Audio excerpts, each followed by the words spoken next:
Hey guys, it's Logan again. Welcome back to another tutorial on design patterns in GameMaker Studio 2.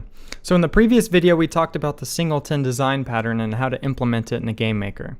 And if you haven't seen that video, go ahead and go back and watch it before you watch this one. And remember, the singleton is just an object that there can only be one of, so we ensured that there's only one of them by putting a create event check, and that will destroy itself if there is already one that exists. And it also wants to be persistent, so it can be in each of our rooms. And we went ahead and made sure that that happened as well. The only thing that the new singleton object that you create needed to do was inherit from the singleton parent and call event inherited in its create event. So in this video, we're going to make a game loader that's actually going to load in our singletons to our game in a loading screen, and it's also going to ensure that we called the event inherited, because if we don't and we don't get errors that kill the game, then it's going to cause us some headaches because we won't be able to figure out why it's happening.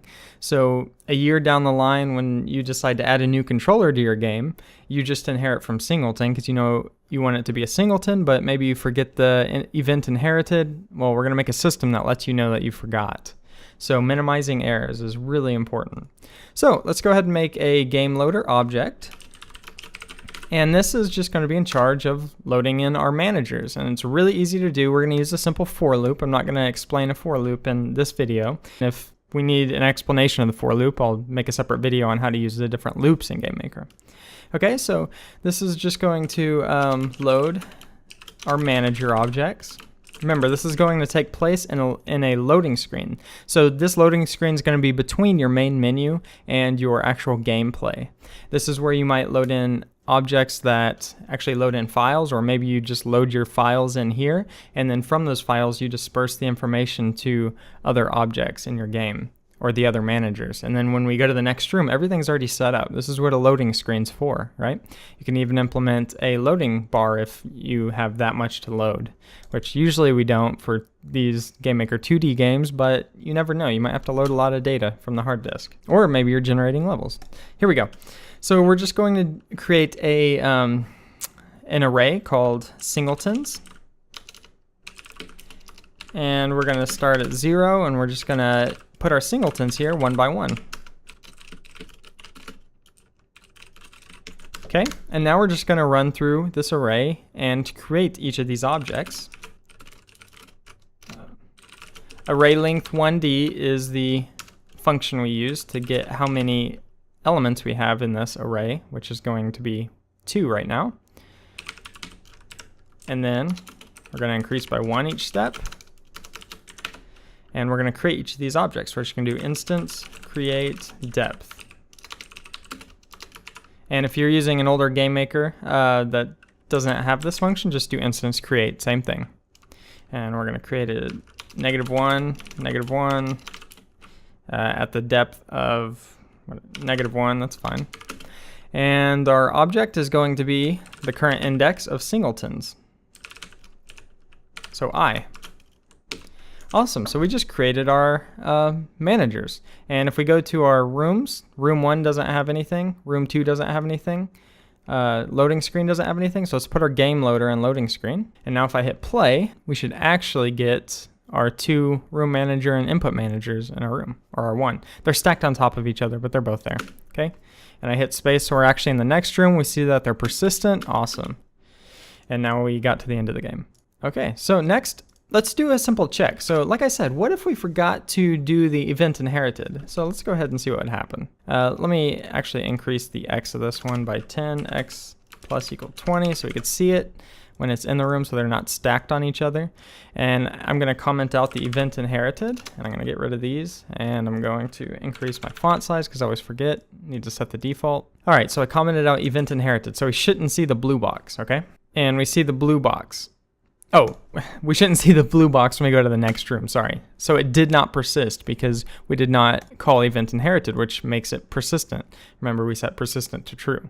So let's put a check in place because this is easy to make happen when we add a new manager to our game. So we're just going to add a little check here. We're going to do if variable exists, variable instance exists, and we're going to check for this current object. We're actually going to create the object first.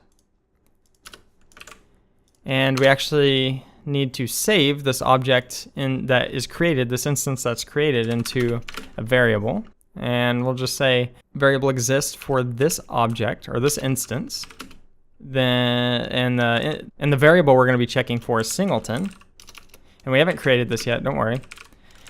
And if it does not exist, so we're going to put a not at the front. That's what the bang is for. So if singleton variable does not exist for this instance, we're going to show a message. Missing event inherited or not a child of singleton. There we go. Now it's going to let us know if we have an issue.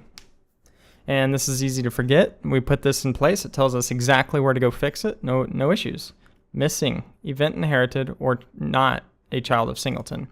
Now we can go one step further and we can put the object that it's trying to create. So we can say object get name, and we can get the name of our obj that we just saved. Actually, we need to do obj get index, or get object index, sorry. Object index. And this is going to get us the name. If you were to use obj, it would give you undefined because that's an instance. We need to get what that object, what it's an instance of, what object it's an instance of. And it's an instance of input manager. So it says input manager missing event inherited or not a child of singleton. Awesome. So there we go. So now we have an easy check in place that will tell us if we forgot to do something. So let's go ahead and fix it. So I fix event inherited. I hit play. We should see no error message. And I'm going to the next room. There we go. They're persistent throughout all of our rooms. And now we just put an easy system in place. So if we were to add something to this game loader, something we wanted to create, and let's go ahead and do it. Let's go through the steps to create a new object. So we'll call this player stats. Yeah, let's not even do that it's a child of singleton. So we might need to do another check. So let's go to our game loader. And this is a mess. Come on. There we go. Game loader. And we're going to put in, okay, singletons 2 equals player stats. So we want this to be created. And we're putting it in the singletons array. We didn't inherit from singleton. So let's actually do another check here. So for our check, we could just do if object is ancestor. And we give it the child to check for, which is obj. I believe we have to do object index for this. And then we give it the parent that it should be inheriting from, and that's going to be singleton. Okay. And we're going to say if it's not, well, actually we're going to do a nested if statement. So we're going to say if the object is an ancestor, then do this check down here, or else. We're going to show a new message. Same thing. Instead of this, though, we're going to say is not a child of singleton. Singleton. Awesome. So now we have these checks in place, and we should get this message down here.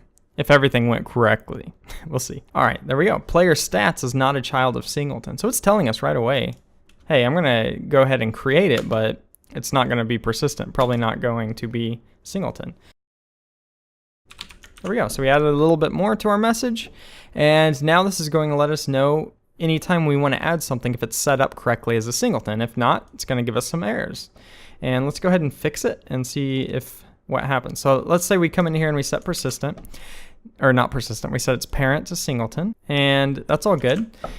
And we aren't doing anything with the create event, so let's go ahead and make a create event, and we hit play.